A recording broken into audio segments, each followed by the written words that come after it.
नमस्कार साथियों। नमस्कार। दोस्तों, इस समय सबसे ज़्यादा जो दिल की धड़कनें बढ़ी हुई हैं बच्चों की, और सबसे ज़्यादा यूजीसी नेट के बच्चों के मन में एक ही शंका कि एक फर्जी स्क्रीनशॉट के बेसिस पर यूजीसी ने जून का एग्ज़ाम कैंसिल कर दिया। बिल्कुल।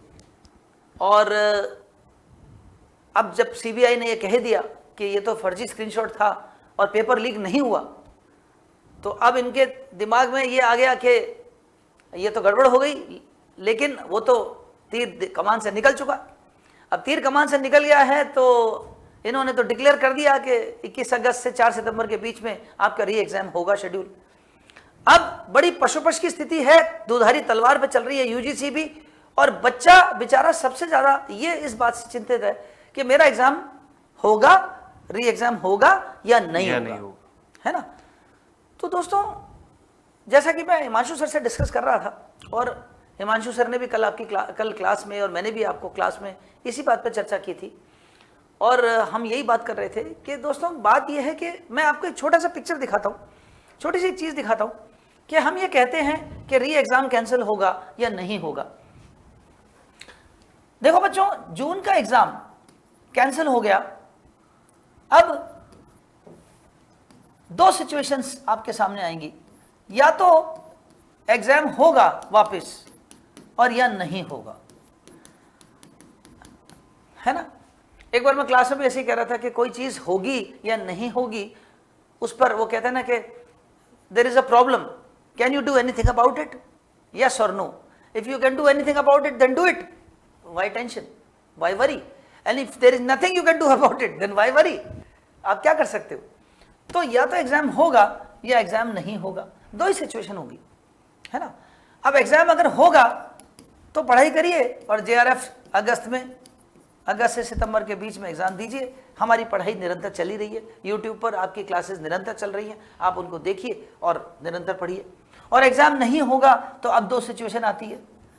पहली सिचुएशन, आपने जो जून का एग्जाम दिया उसका रिजल्ट आ गया, और आपका रिजल्ट होने पर हो गया तो मिठाई खिलाइए हमारे को, क्योंकि हमारे से आप इतने समय से पढ़ रहे हैं। जून का एग्जाम आपका अच्छा हुआ, नेट हो गया तो मिठाई खिलाइए। और नहीं हुआ तो कोई दिक्कत नहीं है, आप दिसंबर के लिए फिर तैयारी कीजिए। तो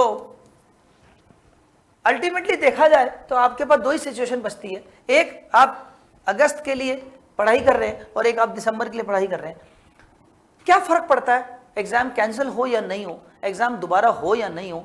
आज की स्थिति यह है कि 15 जुलाई को हम पढ़ रहे हैं और 21 अगस्त को मान लीजिए कोई एग्जाम कंडक्ट होना है और वो नहीं हुआ, तो हमने तो पढ़ना ही है। हमें ये पता है कि हमारा जून का एग्जाम कैसा हुआ था, हर बच्चे को पता है कि उसका जून का एग्जाम कैसा हुआ था, उसके कितने नंबर आने वाले हैं, उसको दिल में ये बात पता है। अब अगर उसे पता है कि मेरा एग्जाम इस लेवल का नहीं हुआ कि मैं जेआरएफ हो जाऊं, सिर्फ नेट ही क्लियर हो पाऊंगा, या मैं नेट भी नहीं हो पाऊंगा, तो आप अपनी पढ़ाई को पूरी ताकत से चलना शुरू करा दीजिए, पूरी ताकत से चलाइए। दो सिचुएशन हो सकती है, या तो आपका एग्जाम अगस्त में आप पूरी ताकत से दीजिए या दिसंबर में दीजिए। आपका ये पढ़ाओ जुलाई से, ये कार्यवाही आज से आपकी बिल्कुल रुकनी नहीं चाहिए, चाहे वो रास्ते में अगस्त आए स्टेशन या दिसंबर आए, कोई फर्क नहीं पड़ता। 2 महीने बाद जेआरएफ की डिग्री मिले या 4 महीने बाद मिले, अगले 6 महीने का टारगेट एक ही रखो। अगला 6 महीना, कहते हैं ना कि मंजिल एक ही है, अगले 6 महीने का मिशन है कि जेआरएफ लेना है। तो ये 6 महीने का मिशन है कि दिसंबर तक मुझे जेआरएफ लेना है, चाहे रास्ते में अगस्त सितंबर के एग्जाम में मैं जेआरएफ हो जाऊं, चाहे मैं दिसंबर में हो जाऊं। अगस्त सितंबर में अगर कोई कमी रह जाएगी तो दिसंबर पूरी कर दूंगा, मैं मेरी पढ़ाई नहीं रोकूंगा।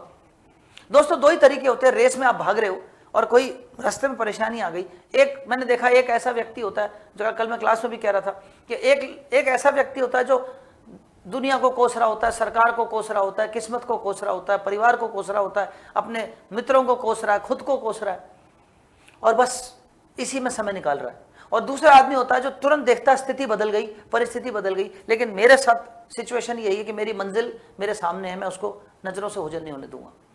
बस तुम नजरों से मंजिल को ओझल मत होने दो और लगातार मंजिल की तरफ बढ़ते चलो। एक ही बात याद रखो कि ऑब्स्टिकल्स उसको दिखाई देते हैं जिसको मंजिल क्लियर नहीं होती। जिसकी नज़र में सिर्फ मंजिल होती है, उसको ऑब्स्टिकल्स दिखाई नहीं देते, उसको बाधाएं दिखाई नहीं देती। क्यों हिमांशु सर? बिल्कुल सर, आपने बहुत अच्छी बात जो है विद्यार्थियों को बोली है, और मैं भी आपसे बस यही कहना चाहूँगा कि वैसे अगर हम बात करें सर, अगर इस री एग्ज़ाम की, तो अगर हम एनटीए के पॉइंट ऑफ व्यू से अगर हम बात करते हैं, फिर स्टूडेंट के पॉइंट ऑफ व्यू से बात करते हैं, और फिर एक टीचर के पॉइंट ऑफ व्यू से भी बात करते हैं। अगर एनटीए के पॉइंट ऑफ व्यू से बात करें तो री एग्ज़ाम देखिए, अगर मैं एनटीए के अंदर अगर मैं बैठा हूँ और अगर मैंने ये घोषणा कर दी है कि एग्ज़ाम जो है हमारे से लीक हो गया था और इस वजह से हम वापस करवा रहे हैं, अब अगर मैं वापस अगर एग्ज़ाम को कैंसिल करने की सोचूंगा तो फिर से कहीं ना कहीं जो इन्फॉर्मेशन मैंने जारी करी है उसको वापस मैं अगर रिवर्ट बैक करता हूँ तो फिर से मेरी फजीती होगी। तो उससे बचने का यही तरीका है कि वो री एग्ज़ाम को जो है करवाएं। मैं भी आपकी इस बात से सहमत हूँ। मैं भी इसी तरह सोचता हूँ कि 21 अगस्त को एग्जाम होने की संभावना पूरी है। हाँ, अगर ये पॉइंट आ जाता है गवर्नमेंट की तरफ से कि अगर आपकी कॉस्ट की अगर हम बात करें, भाई फीस तो आपसे एक बार ही ली है आपके एग्जाम के लिए, अब अगर एक बार ऑफलाइन पेपर हुआ है फिर से एक बार ऑनलाइन पेपर करवाने की अगर हम बात करते हैं तो वो खर्चा जो है वो डबल हो जाएगा। यहाँ तो अगर यहाँ एक चीज और है, हाँ जुडिशरी अगर बीच में आ गई, बिल्कुल, अगर जुडिशरी एक क्लॉज और है इसमें कि अगर किसी बच्चे ने रिट लगा दी है, जुडिशरी कर दी कि अब जबकि ये क्लियर हो गया है कि आपका जो पेपर है वो लीक नहीं हुआ है और फर्जी उस पर आपने कर दिया, तो अब आप क्यों कैंसिल कर रहे हो? अब तो इसको अब रिजल्ट जारी किया जाए, और अगर कोर्ट ने उस पर आदेश दे दिया कि रिजल्ट जारी किया जाए तो फिर एनटीए भी कुछ नहीं कर पाता। तो मैंने यही बात बोली कि कि जो गवर्नमेंट के पॉइंट ऑफ व्यू से अगर हम बात करें तो वो इस चीज के ऊपर एक्शन ले सकती है कि जब पेपर आउट ही नहीं हुआ है तो फिर आप वापस करवाने की बात ही क्यों करते हो। तो उस केस के अंदर जो है वो आपका पेपर नहीं भी हो सकता, उसके चांसेस कम है, पेपर होने के चांसेस ज्यादा है। करेक्ट। अब अगर हम बात करें एज ए स्टूडेंट, तो यहाँ पर सर दो तरह के विद्यार्थी जो है वो बात कर रहे हैं। अगर आप देखेंगे तो कमेंट्स में वो बच्चे कमेंट्स कर रहे हैं जो पहले अटेम्प्ट को पूरी तैयारी के साथ में नहीं दिया था, और कहीं ना कहीं उनकी तैयारी के अंदर फ्लॉ था, इसी वजह से वो कमेंट कर रहे हैं, और ऐसे विद्यार्थियों का वॉल्यूम ज्यादा है। और जिन्होंने पढ़ने वाला बच्चा तो लगा हुआ पढ़ने वाले विद्यार्थियों जिनका वॉल्यूम कम है, उनका जिनका पेपर अच्छा हुआ था, उनका अगर आप एटीट्यूड देखेंगे तो वो यही कहेंगे कि सर कोई फर्क नहीं पड़ता है कि सर रिजल्ट आएगा तो भी मेरे पक्ष में आएगा, और अगर पेपर वापस होता है तो जब मैंने पहली बार में अगर उस चीज को क्रैक किया है या मैंने उसको अच्छा किया है तो मैं दूसरी बार भी वैसा ही करके आऊंगा। बिल्कुल सही कहा सर। तो उस बच्चे के पॉइंट ऑफ व्यू से बात करूं तो वो बच्चा कहीं भी यूट्यूब के ऊपर कमेंट करता हुआ नजर नहीं आएगा आपको।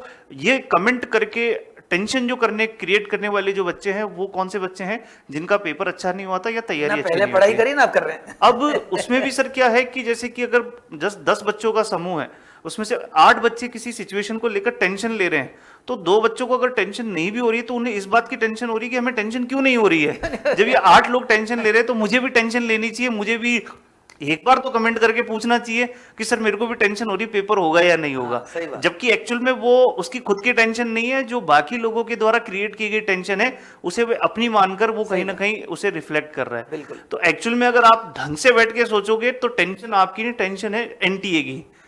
वो उन्हें सोचना है, एनटीए की सोचो बेचारे के, वो इस पे सबसे ज्यादा इस वक्त तो टेंशन वो उसकी टेंशन है। तो आपकी कोई फजीती नहीं हो रही है इसके अंदर, सही बात है। टेंशन एनटीए की है। सीबीआई ने अपनी रिपोर्ट जारी कर दी है। आप अब जो पढ़ने वाला बच्चा है उसे कोई फर्क नहीं पड़ता है कि सीबीआई करे या एफबीआई करे जांच या उसकी रिपोर्ट कोई भी जारी करे, उन्हें कोई फर्क नहीं पड़ता है। वो अपनी तैयारी को कर रहे थे, उन्होंने पेपर अच्छा दिया है, और अब वो नए अगर इस एग्जाम की बात करें अगर होता है तो वो उसके लिए भी उसी तरह से तैयारी कर रहे हैं।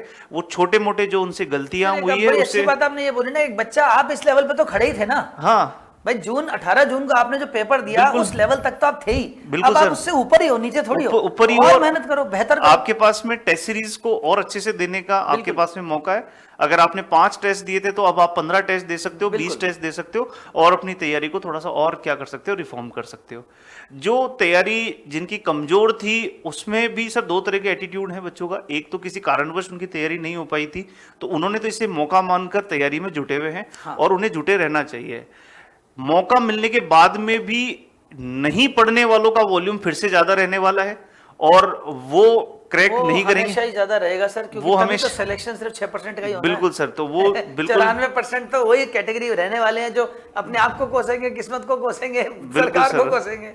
तो वो बैलेंस जो है वो बना रहेगा उसी सिचुएशन के अंदर, क्योंकि पढ़ने वालों का हमेशा वॉल्यूम कम रहता है। तो दोस्तों हमारी सभी टीचर्स की आपको यही एक राय है कि कृपया करके इस समय अपने मेंटल बिल्कुल ठंडा रखें, स्टेबिलिटी बिल्कुल रखें, अपने मनो मस्तिष्क को स्थिर रखें, नियंत्रित स्थिति रखें। जैसे रिसर्च में मैं आपको बोलता हूँ, एक्सपेरिमेंटल रिसर्च में नियंत्रण स्थिति बहुत जरूरी है। बिल्कुल सर। अगर आप नियंत्रण चर को नहीं कंट्रोल करोगे तो आपका जो रिसर्च रिजल्ट है वो अच्छा नहीं आएगा। तो बच्चों बस वही रखो कि ये एक रिसर्च है, एक युद्ध है। इस युद्ध में जो अपने मस्तिष्क को स्थिर रखेगा, जो अपने मनोस्थिति को स्थिर रखेगा, नियंत्रित रखेगा, वही युद्ध जीतेगा। युद्ध होना निश्चित है, युद्ध आपकी किस्मत में है और वो होना निश्चित है। बिल्कुल। आप ये देख लो कि आप कितनी देर उस युद्ध में तैयारी करके रहते हो। जितनी देर आप उसमें नष्ट करोगे समय, वो आपका ही समय नष्ट होगा, किसी और का कुछ नहीं। बिल्कुल सर। और ये JRF आपको लेना ही है, चाहे आप अभी लो, दिसंबर में लो, चाहे और कुछ दिन और रो लो और बाद में लो। बिल्कुल सर। तो इसलिए बच्चों, जैसा कि सर ने भी बोला, पूरी तैयारी करिए, जुट जाइए। बल्कि मैं तो कहूंगा ये ईश्वर ने एक मौका दिया, आपको इशारा किया है कि बेटा और डबल स्पीड से लग जा। जो तेरी कमियां तूने छोड़ दी थी जून में और मौका नहीं मिला था, उस एग्जाम में आपने बहुत सारी जगहों पे ऐसा कहा होगा अपने आप को, अरे यार ये तो भूल ही गया, अरे ये चीज तो ध्यान ही नहीं दी, रिवाइज ही नहीं करी। बिल्कुल सर।